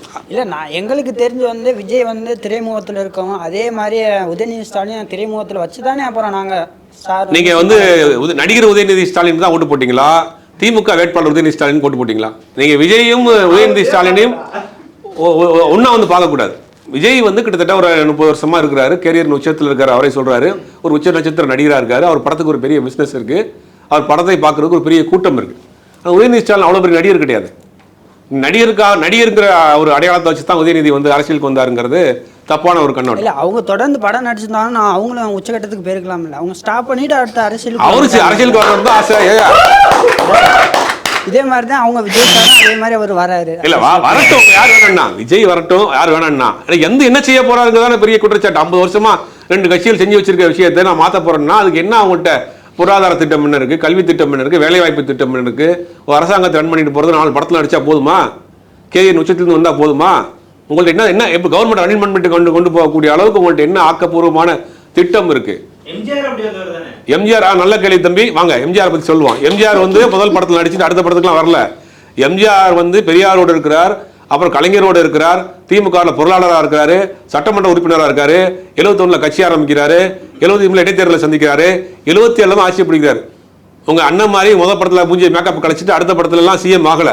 முதல்ல எம்ஜிஆருடைய வரலாறு படிச்சுட்டு அப்புறம் கேள்வியை கேளுங்க. அடுத்து யாரு? சரி சார், இப்போ ஒரு இது இருக்குது. இப்போ என் கூட படித்த பசங்க எல்லாமே பார்த்தீங்கன்னா வந்து வேலை இல்லாமல் தான் இருக்காங்க. ஓகேங்களா? எல்லாம் வந்து இங்கே வந்து வேலை தேடினா வேலை கிடைக்க மாட்டேங்குதுன்னு எல்லாம் வெளிநாட்டுக்கு போகிறாங்க. இது கவர்மெண்ட் ஃபீல்ட்ஸ் தானே? இல்லை, எவ்வளோ பேருக்கு அரசாங்க வேலை கொடுத்துட முடியும்? இப்போ இந்த கவர்மெண்ட் வந்ததுக்கு பிறகு கிட்டத்தட்ட 4 லட்சம் கோடிக்கு மேலே வெளிநாட்டு முதலீடுகளை கொண்டு வந்திருக்காங்க, எம்ஓஐ சைன் பண்ணியிருக்காங்க. அந்த மாதிரியான இந்த கம்பெனிஸ் வர்றப்ப வேலை வாய்ப்பு கிடைக்கும். இப்போ தமிழ்நாட்டை பொறுத்த வரைக்கும் படித்தவர்கள் எண்ணிக்கை அதிகம், அவ்வளோ பேருக்கும் மேலே அகாமடேட் பண்ண முடியாது. அப்போ வெளிநாடுகளுக்கு போகிற விஷயம் நல்ல விஷயம் தானே. அடுத்தடுத்த கட்டத்துக்கு நம்ம நோக்கி போகிறோம். உலகம் முழுவதும் நீங்கள் பாருங்க. இல்லை, இங்கே வேலை கிடைக்கலன்னு போகிறது தானே அவங்களோட இதாக இருக்குது. அப்படி கிடையாது. நம்ம இங்கே வந்து கல்வி தரத்தில் வந்து நம்ம முன்னேறிய மாநிலமாக இருக்கும். இப்போ அவ்வளோ பேருக்கு எல்லாருமே எக்ஸிக்யூட்டிவ் போஸ்டிங் தான் கேட்குறாங்க. அப்படிங்கும் போது எல்லாருக்கும் அந்த மாதிரியான வேலை வாய்ப்புகளை உருவாக்குறதுக்கு ஒரு மாநில அரசு எவ்வளோ தான் கொடுக்க முடியும்? இப்போ இந்தியாவில் உலகத்தில் எடுத்துக்கிட்டீங்கன்னா உலகத்தில் டாப் 10 கம்பெனிஸில் இருக்கக்கூடிய சிஇஓ எம்டிஸ் எல்லாருமே பார்த்தீங்கன்னா தமிழ்நாட்டை சேர்ந்தவங்க. நம்ம பார்த்துருக்கோம் எத்தனையோ பெரிய பெரிய நிறுவனங்கள். அப்போ கல்வியில் இன்றைக்கி வந்து நம்ம மாநிலம் வந்து மிகப்பெரிய ஒரு தன்னிறைவு பெற்ற மாநிலமாக மாறிக்கிட்டே போகுது. அப்படிங்கும்போது அவ்வளோ பேருக்கமான வேலை வாய்ப்பை வந்து கொடுக்க முடியாது. இது யதார்த்தமான ஒரு சூழல். ஏன்னா அங்கே இப்போ உதாரணத்துக்கு எடுத்தோம்னா பாஜக ஆளக்கூடிய யூபியாக இருக்கட்டும், எம்பியாக இருக்கட்டும், அவங்க கல்வி அறிவு கம்மி. அவங்க அங்கே இருக்கக்கூடிய மக்களுக்கு சாமானிய வேலைகள் கூட கிடைக்கல. அன்றாடம் ஒரு 1000-2000 வேலை பார்க்கக்கூடிய வேலைகள் கிடைக்காம தான் அவங்க இங்கே வர்றாங்க. நம்ம நாட்டில் அப்படி யாரும் லேபராக இருக்கிறாங்களா? இல்லை, லேபர் வேலைக்கு போலையா வெளிநாட்டுக்கு? எல்லாரும் படித்துட்டு வெளியே வர பெரிய பதவிக்கு தானே போயிருக்காங்க. ஒரு 2ஐயும் மட்டும் குழப்பிக்கூடாது. வேலை வாய்ப்பு இல்லாமல் நாங்கள் வந்து வெளிநாட்டுக்கு போகிறோங்கிறது குழப்பிடக்கூடாது. 1000 ரூபா மாதம் டெய்லி சம்பாதிக்க கூட முடியாமல் வட இந்தியாவில் வரக்கூடிய நிலைமை தமிழ்நாட்டில் இல்லை. தமிழ்நாட்டில் இருக்கக்கூடிய மாணவர்களாக இருக்கட்டும், இங்கே இருக்கக்கூடிய இளைஞர்களாக இருக்கட்டும், அதிக அளவு படிச்சுட்டு வேறு தன்னுடைய வாழ்க்கை தரத்தை உயர்த்தி கொள்வதற்காக உலகம் முழுக்க போகிறாங்க. இப்போ நீங்கள் அதையும் இதையும் கம்பேர் பண்ணிடக்கூடாது. இப்போ நான் 3 லட்ச ரூபா கொடுத்து என் ஃபீஸ் கட்டுறேன். ஆனால் எனக்கு இங்கே வேலை கிடைச்சாலும் என்னோட ஆரம்ப சேலரி 15,000 ரூபாயா தானே இருக்குது. ஆரம்ப கட்டத்தில் அப்படி தான் இருக்கும். உங்களுடைய திறமையை வச்சு தான் வளர்த்துக்கணும். எல்லாரும் தான் டாக்டர். 100 ரூபா ஃபீஸ் வாங்குற டாக்டர் இருக்காங்க, 10,000 ரூபா ஃபீஸ் வாங்குற டாக்டர் இருக்காங்க, எல்லாரும் தான் அட்வொகேட்டு. ஓகே, அஃபிடவிட் போடுறதுக்கு 500 ரூபா வாங்குற அட்வொகேட்டும் இருக்கிறாங்க, ஒரு இயரிங்க 1 லட்ச ரூபா வாங்குற அட்வொகேட்டும் இருக்கிறாங்க. அப்போ படிப்புங்கிறது உங்கள் அடிப்படை தகுதி தான். அது எப்படி டெவலப் பண்ணிக்கிறது உங்களுக்கு தான். நீங்கள் படித்து முடிச்சோன்னே 1 லட்ச ரூபா வேலைக்கு எந்த வேலையும் கிடைக்காது. அப்போ உங்களுடைய திறமையை நீங்கள் வளர்த்துக்கணும். படிப்புங்கிறது உங்கள் அடிப்படையான ஒரு குவாலிஃபிகேஷன், ஒரு பேஸ்மெண்ட். அது நீங்கள் எப்படி பயன்படுத்திக்கிறீங்க அப்படிங்கிறது உங்கள் திறமையில தான் இருக்குது, உங்கள் கையில் தான் இருக்குது. இல்லை, இப்போ ஆர்ட்ஸ் படிக்கிறவங்க பார்த்தீங்கன்னா அவங்களுக்கு ஒரு 15,000 ரூபா தான். இப்போ சும்மா எங்கள் அப்பானா ஒரு ஆட்டோ ஓட்டுனார். எங்கள் அப்பா சொல்கிறாரு, நானே ஒரு நாளைக்கு 3,000 ரூபா சம்பாதிக்கிறேன், நீ என்னடா மாதம் ஃபுல்லாக போகிற 15,000 ரூபா சம்பாதிக்கிறேன். நான் இப்போ ஒரு இன்ஜினியரிங் கிராஜுவேட்டு. இந்த நிலமை சரி, ரைட்டு. உங்கள் அப்பா எத்தனை வருஷம் ஆட்டோ ஓட்டுறாரு? எத்தனை வருஷம் ஆட்டோ ஓட்டுறாரு? எங்கள் அப்பா ஒரு 10 வருஷமாக ஆட்டோ ஓட்டுறாரு. நீ எத்தனை வருஷமா வேலைக்கு வந்துருச்சு? நான் 2 வருஷம் ஆச்சு. 2 வருஷத்துல எவ்வளோ இன்க்ரிமெண்ட் ஏறி இருக்கு? 3,000 இருக்குல்ல. இது 2 வருஷத்துல 3,000 இருக்குல்ல. உன்னுடைய வயசுக்கு 2 வருஷத்துக்கு 3,000 இருக்குல்ல. அப்போ எத்தனை வருஷம் ஆட்டோ ஓட்டுறாரு? 30 வருஷமா ஆட்டோ ஓட்டுறாரு. 30 வருஷமா ஆட்டோ ஓட்டி உன்னுடைய ரேஞ்சுக்கு இப்போ தான் வந்திருக்கிறாரு. இதுதான் கல்வி. இந்த கல்வியை முதல்ல புரிஞ்சுக்கணும். அதையும் போட்டு குழப்பிடக்கூடாது. நீ படிச்சது என்ன? இன்ஜினியரிங். நீ பார்க்குற வேலை என்ன வேலை? மீடியா. அப்புறம் ஏன் வந்த? இல்லை, என்னோட கூட இருக்கிற பசங்களுக்கும் இன்னும் வேலை கிடைக்காம இருக்காங்க. 2 வருஷம் ஆச்சு. அப்படி சொல்லக்கூடாது. அது திறமையை நீங்கள் வளர்த்துக்கணும். அடுத்தடுத்த கடத்துக்கு நீங்கள் தான் வளர்த்து கொண்டு போகணும். படிப்புங்கிறது உங்களுக்கு கையில் இருக்கக்கூடிய ஒரு பேசிக் தான். அது நீங்கள் அந்த டூலை எப்படி பயன்படுத்துறங்கிறது தான். டூலை வச்சு வீடை இடிக்கவும் செய்யலாம், வீடை கட்டவும் செய்யலாம் இல்லையா? இந்த கல்வியை நீங்கள் எப்படி பயன்படுத்துறீங்க? ஓகே, நீங்கள் ஒரு ஒரு ஒரு செக்டாரை மாறி வந்திருக்கீங்க. படித்தது இன்ஜினியரிங், வந்திருக்கிறது மீடியா. ஓகேவா? அந்த அதுக்குள்ளே நீங்கள் உங்கள் அப்பா வாங்குற சம்பளத்துக்கு ஈக்குவலாக நீங்கள் போயிருக்கீங்க 2 வருஷத்துலங்கிறது உங்களுடைய வளர்ச்சி இல்லையா? அது வளர்ச்சினா எங்கள் அப்பா ஒரு நாளைக்கு 3,000 ரூபா அப்படி சொல்கிறாரு. அது கணக்கு எத்தனை வருஷத்துக்கு பிறகுன்றாங்க? எத்தனை வருஷத்துக்கு பிறகு? நீங்கள் 2 வருஷம் தான் அது படிப்பு முடிச்சு. 2 வருஷத்துல 3,000 ரூபாய் இன்க்ரீஸ் ஆயிருக்கு உங்களுக்கு சம்பளம். அது வேற ஒரு டிபார்ட்மெண்ட்டுக்கு, வேற ஒரு துறைக்கு தேர்ந்தெடுத்து அதுக்குள்ள சம்பளம் வாங்கி டெவலப் பண்ணி போயிருக்கீங்க. இதுக்கும் அரசாங்கத்தை மட்டும் குழப்பிக்கூடாது. உங்களுக்கு பிஇ படிக்க சொன்ன அரசாங்கம் சொல்லிச்சா? நீங்கள் விருப்பப்படுத்தாலும் படிச்சீங்க. மீடியா வர சொன்ன அரசாங்கம் சொல்லிச்சா? விருப்பப்படுத்தாலும் வந்தீங்க. எல்லாத்துக்கும் அரசாங்கத்துக்கு காரணம் சொல்லக்கூடாது, சரியா? இல்லை, இந்த வேலையின்மைன்றதுக்கு கவர்மெண்ட் ஒரு வேலை இல்லாத நாட்டம் உலகம் முழுக்க இருக்கு. அமெரிக்கா நீங்கள் பார்த்துட்டு இருக்கீங்களா? ஒரு பெரிய செழிப்பான நாடு. அமெரிக்காவில் எத்தனை அன்எம்ப்ளாய்டு இருக்காங்க தெரியுமா? எத்தனை பேர் ரோட்டோட வாழக்கூடிய ஆட்கள் தெரியுமா உங்களுக்கு? போய் கூகுளில் பாருங்கள், யூடியூப்பில் பாருங்கள். யூஎஸ் அன்எம்ப்ளாய்டட் அப்படின்னு போட்டிங்கன்னா நிறைய லிஸ்ட் வரும். வேலை வாய்ப்பு இல்லாமல் அரசாங்கம் கொடுக்கக்கூடிய பணத்தை வாங்கிட்டு அவங்க வாழக்கூடிய மக்களே அங்கே இருக்காங்க. உலகத்தின் வல்லரசு நாடுன்னு நம்ம சொல்கிறோம். வேலை வாய்ப்பு திண்டாட்டம்ங்கிறது உலகம் முழுக்க கூடிய பிரச்சனை. அதை சரி பண்ணணுங்கிறதுல மாற்றுக்கிறது கிடையாது. கரூரில் நடந்த சம்பவத்துக்கு விஜய் பொறுப்பேற்கணும் இல்லையா? அதே மாதிரி தமிழ்நாட்டில் நடக்கிற குற்ற சம்பவங்களுக்கும் இப்போது பொதுவெளியில் நடக்கிற ஒவ்வொரு பிரச்சனைக்கும் அரசாங்கம் பொறுப்பேற்றுக்கு தான் ஆகணும். அரசாங்கம் பொறுப்பேற்று அதுக்கு ஒரு பதிலாக சொல்லணும் இல்லையா?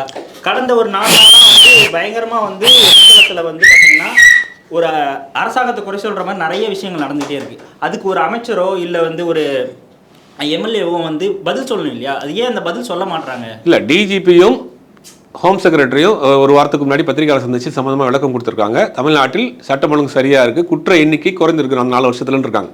இப்போ அந்த டேட்டா பாத்தீங்கன்னா வெறும் டேட்டாவே கொடுத்துருக்காங்க. அந்த டேட்டாவை நீங்க கிராஸ் செக் பண்ணிக்கலாம். நீங்க அந்த டேட்டாவை சொல்லிருக்காங்க. டேட்டா இப்போ 422ல இருந்து 400க்கு குறைச்சிருக்கோம், ஒரு 18 குறைச்சிருக்கோம். இப்படின்றது எப்படி சரியா வரும்? இல்ல, நீங்க சொல்ற வாதம் என்னன்னா தமிழ்நாட்டுல சட்டம் ஒழுங்கு கெட்டு போச்சு, இந்த மாதிரியான கிரைம் ரிப்போர்ட் அதிகமா இருக்குன்னு சொல்லிருக்கீங்க இல்லையா? அதிகமா இருக்குன்னு நான் சொல்லல, குறைந்திருக்கு சொல்ல மாட்டாங்களே ஏன்னு கேக்குறேன். இல்ல, பதில் சொல்றாங்களே. வழக்கு பதிவு செய்யப்பட்டிருக்கு. உதாரணத்துக்கு அண்ணா யூனிவர்சிட்டி விவகாரத்தை திரும்ப சொல்றாங்க. அண்ணா யூனிவர்சிட்டி விவகாரத்தில் சம்பந்தப்பட்ட அந்த நபரை கைது செய்யப்பட்டு வேகமாக வழக்கு நடத்தி முடிக்கப்பட்டு இன்னைக்கு அவருக்கு தண்டனை வாங்கி கொடுத்து சிறையில் இருக்கார். அப்போ ஒரு தவறு நடக்கிறப்ப அதை எப்படி ரியாக்ட் பண்ணுது கவர்மெண்ட்டுங்கிறத பார்க்கணும். இப்போ பாஜக ஆளக்கூடிய மாநிலங்கள் நம்ம கம்பேர் பண்ணி பார்க்குறப்ப தமிழ்நாட்டை ஒட்டுமொத்த இந்தியாவிலேயே பெண்களுக்கு அதிகம் குற்றம் நடக்கக்கூடிய முதல் 10 மாநிலங்களில் தமிழ்நாடு கிடையாது. முதல் 5 மாநிலங்களில் பாஜக ஆளக்கூடிய மாநிலம். இங்கே குற்றங்கள் நடக்குங்கிறத பற்றி பிரச்சனை இல்லை. அது நீங்கள் ஏற்கனவே முதல்ல சொன்ன கேள்விக்கு மாதிரி தான். நீங்கள் டொமஸ்டிக் வயலன்ஸையும் லா அண்ட் ஆர்டர் ஃபெயிலியரையும் குழப்பிக்க கூடாது. இப்போ லாக்அப் டெத் இப்பவும் இருந்துட்டே தானே இருக்கு. இப்போ இல்லை, அரசு காவல்துறையில் இந்த மாதிரியான சம்பவம் நடக்குது. இதை இது ஒரு தொடர்கதையாக இருக்கு. இது கண்டிப்பாக கடுமையாக நடவடிக்கை எடுத்து இது தண்டிக்கணும், இதை ஸ்டாப் பண்ணுங்கிறத மாற்றுக்கிறது கிடையாது. மன்னிக்கவே முடியாத ஒரு விஷயம் அது. சார் கடைசி ஒரு கேள்வி. இப்போ விஜய் வந்து கெரியரோட உச்சத்திலிருந்து சினிமாவிலேருந்து அரசியலுக்கு வந்ததுனால நீங்கள் வந்து இவ்வளோ விமர்சிக்கிறீங்க. இதே மாதிரி கெரியரோட உச்சத்திலேருந்து சினிமாவிலேருந்து வந்தவர் தான் கமல். அவரை நீங்கள் வந்து விமர்சிக்கவே இல்லை. ஒருவேளை அவர் திமுக கிட்ட போனதுனால நீங்கள் இது பண்ணமோ, இதே மாதிரி விஜயும் வந்து ஒரு வேளை திமுக பக்கம் போனால் அப்போ நீங்கள் வந்து ஆதரவு தெரிவிப்பீங்களா? இல்லை கமல் வந்து கேரியர் உச்சத்தை விட்டுட்டு நான் வந்தேன்னு சொல்லலையே. கமல் வந்து கேரியர் உச்சத்தை பார்த்துட்டு வந்தவருங்க அவரு. நான் அதவே குவாலிஃபிகேஷனா சொல்லல. என்னுடைய வருமானத்தை விட்டு வந்தேன். என்னுடைய யார் உங்களை வர சொன்னான்ற? யார் வர சொன்னா உங்கள? யாராவது டெய்லி 10 பேர் விஜயோட வீட்டு வாசப்படல போய் அரசியலுக்கு வாங்க தலைவா, தமிழ்நாட்டுக்கு வாங்க தலைவான்னு கூப்பிட்டாங்களா? அவரு அரசியல் செய்யணும்னு ஒரு ஆசைப்படுறாரு, வர்றாரு. இதுக்கு நான் கேரியர் உச்சத்தை விட்டுட்டு வந்துட்டேன், என் வருமானத்தை விட்டுட்டு வந்துட்டேங்கிறது தான் குவாலிஃபிகேஷன் கிடையாது. ஏன் நீங்க வருமானத்தை விட்டு வர்றீங்க? வருமானத்தை யாரா விட்டு வருவாங்களா? நீங்க வேலையை விட்டு போய் யாரும் அரசியல் பண்ண சொன்னாங்களா? வருமானத்தை எடுத்து அரசியல் பண்ணுங்கன்றேன். இப்போ ஒரு படம் வருஷத்துக்கு வந்து 150 கோடி ரூபா வாங்குறீங்க, 2 படம் பண்ணுங்க, 300 கோடி ரூபா. 300 கோடி ரூபாய் 150 கோடி ரூபா உங்க செலவுக்கு எடுத்துங்க. மிச்சம் 150 கோடி ரூபா மக்கள் சேவைக்கு செய்யுங்க. ஏன் விட்டுட்டு வர்றீங்க? ஒரு 150 கோடி ரூபாய் கையில் வச்சுட்டு ஒவ்வொரு கிராமத்தையும் ஒரு முன்மாதிரி கிராமமாக தத்தெடுத்து அதை டெவலப் பண்ணி காட்டுங்க. ஒரு கிராமத்தை நான் உருவாக்கிட்டேன், எனக்கு ஆட்சியை கொடுக்கும், தமிழ்நாடு இந்த மாதிரி உருவாக்குவேன். வருமானத்தை விட்டுட்டு இங்கே அரசியலுக்கு உங்களை யாருங்க வர சொன்னா? இல்லை, என்னோட கொஸ்டின் என்னன்னா, விஜய் வந்து ஒரு வேளை திமுக பக்கம் போனால் அப்போ நீங்கள் வந்து இல்லை, தமிழ்நாட்டில் நீங்கள் எல்லாத்துக்கும் அடைக்கலாம் திமுக வார்த்தா இருக்குது, கடைசியில் விஜய்க்கு அடைக்கலாம் திமுக வார்த்தா இருக்குங்கிற மாதிரி தான் உங்களுடைய கருத்தாக இருக்குது. எதுமா என்னங்கிறத வெயிட் பண்ணி தான் பார்க்கணும். ஓகே, போலாமா? ரொம்ப நன்றி சார், நன்றி. விரிவாக பதில்கள் கொடுத்ததுக்கு. நிறைய மாற்று கருத்துக்கள், மாற்று சிந்தனைகள் அவங்களுக்கும் இருந்துச்சு, உங்களுக்கும் உண்டு. எல்லாருமே வந்து உங்களுடைய டிபேட் நம்ம சேனலில் மட்டும் இல்லாமல் டிவியில் நீங்கள் பேசுகிறது எல்லாமே பார்த்துட்டு இருக்கக்கூடிய ஆட்கள் தான். இந்த எலெக்ஷன் டைமில் இவ்வளோ துரிதமாக வந்து இந்த அரேஞ்ச்மெண்ட்டுக்குள்ளே வந்து அவங்களுடைய விரிவான கருத்துக்களை சொன்னதுக்கு நன்றி சார். தேங்க்யூ.